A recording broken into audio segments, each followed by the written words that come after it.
నమస్కారం. I dream ప్రేక్షకులకు స్వాగతం, సుస్వాగతం.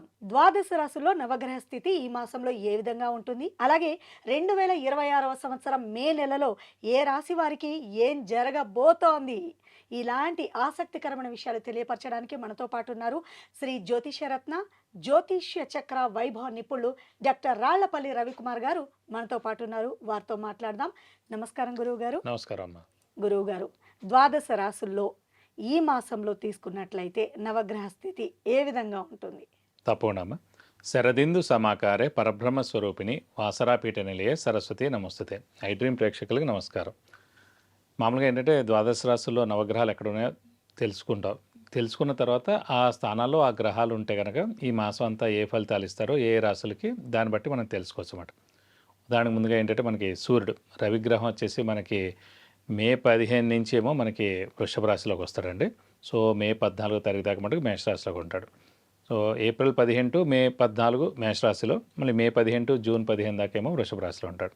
నెక్స్ట్ వచ్చేసి కుజుడు వచ్చేసి మే 11వ తారీఖు నుంచి మేషరాశిలో స్వస్థానంలోకి వస్తాడు. తర్వాత రాహుగ్రహం వచ్చేసి మనకి కుంభరాశిలో ఉంటారు. అలాగే గురువు వచ్చేసి మనకి మిథున రాశిలో ఉంటారు. అలాగే శని వచ్చేసి మనకి మీన రాశిలో ఉంటారు. కేతు వచ్చేసి మనకి ఈ సింహరాశిలో ఉంటారు. అలాగే శుక్రుడు వచ్చేసి మనకి 14వ తారీఖు నుంచి స్వస్థానమైన మనకి వృషభ రాశిలో నుంచి మిథున రాశిలోకి వెళ్ళిపోతాడు. సో 13వ తారీఖు దాకా మటుకు వృషభ రాశిలో స్వస్థానంలో ఉంటాడు. అలాగే గురువు కూడా మనకి జూన్ 2వ తారీఖు నుంచి మళ్ళీ కర్కాటక రాశిలో కూడా మారిపోతాడు. ఇది కాకుండా బుధుడు వచ్చేసి మనకి వృషభ రాశిలో ఉంటారు. 14వ తారీఖు మే నుంచి మళ్ళీ మిథున రాశిలోకి వెళ్ళిపోతాడు. సో ఇవ్వండి ద్వాదశ రాశుల్లో నవగ్రహాలు ఈ స్థానాల్లో ఈ మాసం అంతా ఉంటారు. 2026వ సంవత్సరం మే నెలలో ఉన్నాం కదా! వృశ్చిక రాశి వారికి ఎలా ఉంటుంది? వారేం చేయాలి? ఇది తెలుసుకోవాలని చాలా ఎదురు చూస్తున్నారు కదా! రానే వచ్చింది ఆ టైం. మరి గురువుగారితో మాట్లాడి వృశ్చిక రాశి వారికి ఏ విధంగా ఉంటుందో తెలుసుకుందాం. గురువుగారు, వృశ్చిక రాశి వారికి ఏ విధంగా ఉంటుంది? చాలా సేపటి నుంచి మా ప్రేక్షకులు ఎదురు చూస్తూ ఉన్నారు. తప్పకుండా వృశ్చిక రాశి అనగానే మనకి విశాఖ 4వ పాదం, అనురాధ 1, 2, 3, 4 పాదాలు, జ్యేష్ఠ 1, 2, 3, 4 పాదాలు, ఈ నక్షత్రాల సమూహం అంతా మనకి వృశ్చిక రాశిలోకి వస్తుంది. సాధారణంగా వృశ్చిక రాశి అనగానే చంద్రుడు నీచ స్థానంలో ఉంటాడు. చంద్రుడు మెయిన్గా మనస్కారకుడు, బుద్ధికారకుడు, మాతృకారకుడు. సో ఈ మూడింటికి కారకత్వం చంద్రుడు అండి. అలాంటి చంద్రుడు నీచలో ఉన్నది కంటే విపరీతమైన ఆలోచన, అధైర్యం, మానసిక ఆందోళన, స్ట్రెస్, స్ట్రెయిన్ ఎక్కువగా వీళ్ళు ఫీల్ అవుతూ ఉంటారు. అలాగే చంద్రుడు మాతృకారకుడు కూడా అన్నాం కాబట్టి వాళ్ళ అమ్మగారు కూడా విపరీతంగా ఆలోచిస్తూ ఉంటారు అన్నమాట. వీళ్ళకి ఏంటంటే వీళ్ళు కూడా చాలా మొండిగా ఉంటారు, చాలా స్ట్రైట్ ఫార్వర్డ్గా ఉంటారు, ధైర్యంగా ఉంటారు. ఒక్కొక్కసారి మటుకు చాలా బాధపడిపోతూ ఉంటారు, డిప్రెస్డ్ మూడ్లో ఉంటారు అన్నమాట. సో చంద్రుడు మెయిన్గా ఫ్లక్చుయేషన్ కారకం అనమాట. సో ఈ రాశి వారికి మెయిన్గా అంటే పంచమ స్థానంలో శని పర్వాలేదండి. సో మెయిన్గా రాహు కేతువులు మటుకు చతుర్థ స్థానంలో, దశమ స్థానం ఇది కూడా పర్వాలేదు. కానీ అష్టమ స్థానంలో గురువు ఉండడం చేత దైవబలం, దైవానుగ్రహం, గురుబలం అనేది తగ్గింది. ఎప్పుడైతే దైవబలం, దైవానుగ్రహం, గురుబలం తగ్గిందో అన్ని పనులు కూడా ఆలస్యం అవడం, స్లోగా అవడం, పెండింగ్ పడిపోవడం, పోస్ట్ పోన్ అవ్వడం ఇవన్నీ జరుగుతుంటాయి అన్నమాట. నేను మిశ్రమంగానే ఉంటుందని చెప్పుకోవచ్చు ఈ నెలలాళ్ళు. ఎందుకంటే మళ్ళీ జూన్ 2 వచ్చింది అనుకోండి, గురువు భాగ్యస్థానంలో వస్తాడు. సో అక్కడి నుంచి 3 సంవత్సరాల పాటు గోల్డెన్ పీరియడ్ వృశ్చిక రాశి వారికి. ఈ ఒక్క నెల మంది కాదనుకొని కామ్గా ఉండడం. సో శ్రమకాలం ధనం వ్యర్థం అవడం, అవసరానికి డబ్బులు సమకూరకపోవడం, రావాల్సిన బాకీలు వసూలు అవ్వకపోవడం, ష్యూరిటీస్ పెట్టకండి, స్పెక్యులేషన్స్ జోలికి వెళ్ళకండి, మధ్యవర్తిత్వం వహించకండి. వ్యాపారస్తులకి ఈ నెలలాళ్ళు మటు కొంచెం గడ్డు కాలం చెప్పాలి. నెక్స్ట్ మంత్ ఏదైనా సరే మీరు ప్లాన్ చేసుకోండి. గురువు ఉచ్చలోకి వస్తారు కాబట్టి అప్పుడు ఎక్స్పాన్షన్కి వెళ్ళండి, అంటే కొత్త వ్యాపారం చేయండి, అదంతా మీ ఇష్టం, ఎక్సలెంట్గా ఉంటుంది. సో ఈ మాసం మటుకు వ్యాపారస్తులు మిశ్రమంగా ఉందని చెప్పుకోవాలి. అలాగే ఇంట్లో పెద్దవాళ్ళు, చిన్నపిల్లల ఆరోగ్యం కూడా కొంచెం జాగ్రత్త వహించాలి. గృహిణులకు మానసిక ఒత్తిడి తగ్గుతుందని చెప్పుకోవాలి. అలాగే అదృష్టం కూడా మిశ్రమంగా ఉంది ప్రస్తుతానం. అదృష్టం అంటే కొద్దిగానే ఉంది. సో కాబట్టి ఏంటంటే మనం జాగ్రత్తగా ఉండడం ఉత్తమం, మౌనంగా ఉండడం ఉత్తమం. అనుకోకుండా ఎవరినైనా ఏదైనా మాట అనడం, అయితే మనం అపనిందలు పడడం ఇవన్నీ కూడా జరిగేందుకు అవకాశం ఉంది ఈ నెలలాళ్ళు కూడా. సో మనం ప్రశాంతంగా ఉంటే సరిపోతుంది ఈ ఒక్క నెలలాళ్ళు. ఈ ఒక్క నెలలాళ్ళు మీరు మౌనంగా ఉండి కామ్గా ఉంటే కనుక 3 సంవత్సరాలు golden period next month June 2వ తారీఖు నుంచి. కాబట్టి బాగుంటుందని చెప్పుకోవాలి. సో కొంచెం కష్టపడండి, కొంచెం హార్డ్ వర్క్ చేయండి, చిన్న చిన్న పరిహారాలు ఉన్నాయి ఈ నెలలాళ్ళు పాటించండి. పాటిస్తే మీకు చాలా బాగుంటుంది. గురువుగారు అదృష్టం కొద్దిగా ఉందని చెప్పేశారు. పెద్ద డౌట్ వచ్చింది నాకు. విద్యార్థులకు ఎస్పెషల్లీ తీసుకున్నట్లయితే కొంతమందికి ఎగ్జామ్స్ అయిపోయాయి. కొంతమంది ఎగ్జామ్స్ రాస్తున్నారు ఈ నెల. మరి విద్యార్థులకు ఎలా ఉంటుందండి? విద్యార్థులకు మటుకు సువర్ణావకాశం అని చెప్పుకోవచ్చు. ఎందుకంటే అష్టమ స్థానంలో ప్రస్తుతం గురువు ఉన్నాడు.